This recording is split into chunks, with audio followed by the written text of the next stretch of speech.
Assalamualaikum warahmatullahi wabarakatuh. Kami dari kelas B4 yang beranggotakan Husna, Pinta, Silma, dan Anggi akan berdiskusi tentang konseling krisis. Langsung aja kita mulai ya. Menurut kalian ada yang tahu nggak sih konseling krisis itu apa? Kalau kita melihat dari definisi konseling krisis, konseling sendiri itu kan proses konselor memberikan bantuan kepada klien. Sedangkan krisis itu suatu kondisi atau situasi yang mendalam dan kritis yang dialami individu, kelompok, ataupun lingkungan yang dia itu ditandai oleh perasaan ketidakpastian, ancaman serius, stres tinggi, juga kehilangan kontrol atas situasi mereka. Kalau ini ya, menurut teori Gilead, konseling krisis itu merupakan proses pemberian bantuan segera dan berorientasi pada tindakan untuk membantu individu menemukan sumber daya di dalam dirinya atau menghadapi krisis secara eksternal dengan pelayanan cepat dan efisien yang diberikan secara khusus. Kalau menurut yang aku baca, menurut Rahayu, konseling krisis bertujuan untuk memberikan bantuan kepada individu yang membutuhkan dengan segera, misalnya bantuan psikologis. Berarti kira-kira tujuan dari konseling krisis itu kayak agar konselor memberikan dukungan dan bantuan gitu nggak sih? Bantuan emosional bagi individu yang berada dalam masa krisis.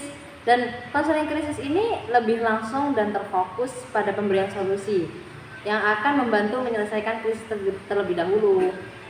Nah, kira-kira nih ya, kalau kita udah mengetahui sampai sini tuh apa sih kira-kira perbedaan dari konseling krisis sama konseling reguler itu apa sih? Perbedaannya konseling krisis sama konseling reguler. Kalau konseling krisis itu karena dia terdesak, jadi dia dilakukan dalam waktu yang singkat dan segera dilakukan juga waktu saat itu. Dan ada penekanan khusus pada strategi yang dilakukan dalam konseling krisis.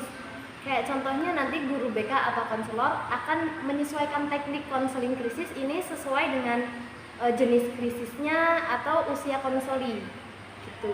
Perbedaan antara krisis dengan reguler. Gini nih, aku kasih contoh konseling krisis ya. Jadi contohnya tuh kayak misal dari bisa jadi dari dampak trauma, gangguan keluarga, gangguan kesehatan mental. Kalau dari dampak trauma itu contohnya bisa jadi kayak korban bullying, pelecehan seksual, perampokan, bencana alam. Terus kalau dari gangguan keluarga itu misalnya akibat dari perceraian, broken home atau stick parent. Terus kalau dari gangguan mental contohnya kayak itu depresi gitu.